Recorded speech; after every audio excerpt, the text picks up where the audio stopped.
Kabupaten Pati, Provinsi Jawa Tengah. Tindakan kekerasan tersebut berdasarkan keterangan Solihul diduga dilakukan oleh oknum pemuda Tompel 37 warga Karangkonang, Kabupaten Pati terhadap dirinya pada tanggal 10 Juni tahun 2022. Demikianlah petikan hasil wawancara langsung dengan Solihul, wartawan Duta Lampung, dan pena berlian korban penganiayaan. Selamat siang, Pak. Selamat siang. Saya mau bertanya bagaimana kronologi kejadian pada waktu saat Anda dianiaya tersebut? Ya, pada saat kronologi sebelumnya saya sampaikan, saya Solihul Hadi, SAG, SPD dari Karangkonang, Winong, Pati. Kebetulan saya adalah wartawan dari media online, Duta Lampung online, dan ini adalah kejadian yang sangat masif, di mana saya itu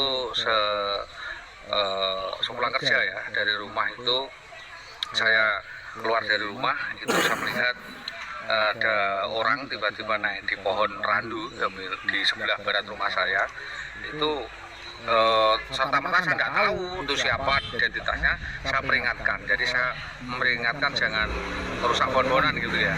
Nah, itu punya golok langsung dijatuhkan ke bawah, dan dia melorot langsung ke bawah untuk melakukan penganiayaan pada saya. Jadi saya tahu-tahu terus dicanang dan dipukuli beberapa bagian, diantaranya saya terluka di rahang ini patah, terus di sebelah sini nih, di sebelah apa namanya ini, ya, terus atas kanan, terus di janur hidungnya sebelah. Nah, ini kelihatannya ini bengkak nih ya. Jadi itu prosesnya di situ. Saya sudah pada saat itu setelah dilakukan penganiayaan itu saya masuk ke rumah.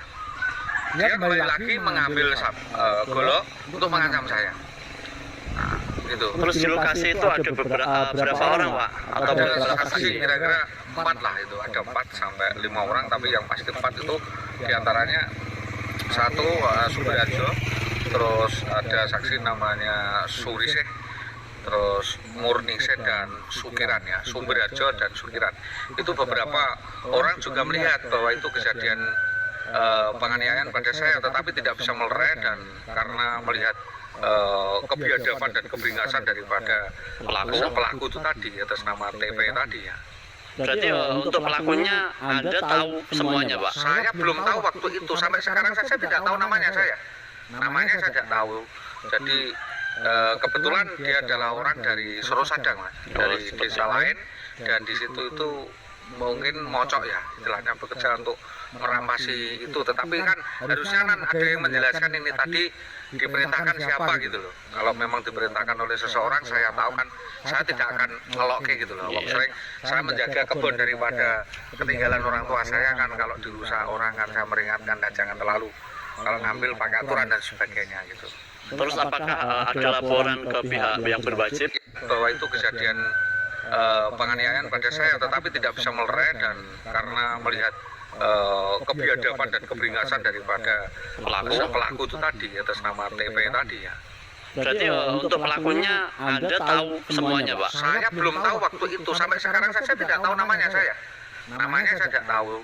Jadi kebetulan dia adalah orang dari Sorosadang, Mas, dari desa lain, dan di situ itu mungkin mocok ya, istilahnya bekerja untuk merampasi itu. Tetapi kan harusnya kan ada yang menjelaskan ini tadi diperintahkan siapa gitu loh. Kalau memang diperintahkan oleh seseorang, saya tahu kan saya tidak akan ngeloke gitu loh. Sering saya menjaga kebun daripada ketinggalan orang tua saya kan. Kalau dirusak orang kan saya meringatkan dan jangan terlalu, kalau ngambil pakai aturan dan sebagainya gitu. Terus apakah ada laporan ke pihak yang berwajib? Ya, begitu saya mendapat penganiayaan dan ancaman selanjutnya langsung pada tanggal 7 bulan 8 2020 itu saya langsung lapor ke Polsek Winong. Tapi itu tadi tanggapannya seperti saya sampaikan, itu saya diminta untuk visum ya. Untuk visum dan sebagainya saya sudah langsung meluncur visum ke rumah itu tadi Bintara ya, Bintara itu ya.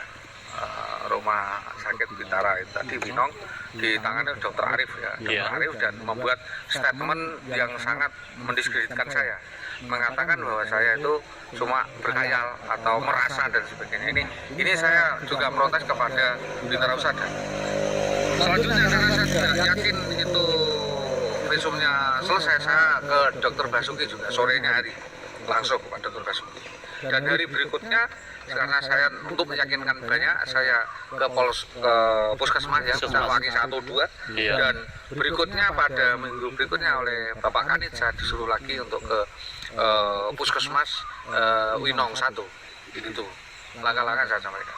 Oke, terus harapan kedepannya Pak? Ini harapan saya jelas bahwa kepolisian diminta untuk menyelidiki secara serius kasus ini dan tidak lagi mengembangkan sesuatu ke tempat yang lain, tidak bisa beralibi gitu. Jadi kita minta kepolisian memproses secara objektif, presisi, tidak diskriminatif siapapun, harus pelakunya ini ditangkap, diproses hukum, dan hendaknya petugas fokus di dalam fokus pada penganiayaannya ini, jadi lokus deliktumnya. Jadi tidak membuat alibi-alibi lainnya bahwa ini orangnya begini-begini seperti itu, tetapi fokus pada peristiwanya. Harapan saya kepolisian netral, objektif di dalam penanganannya. Terima kasih. Oke, terima kasih banyak waktunya Pak.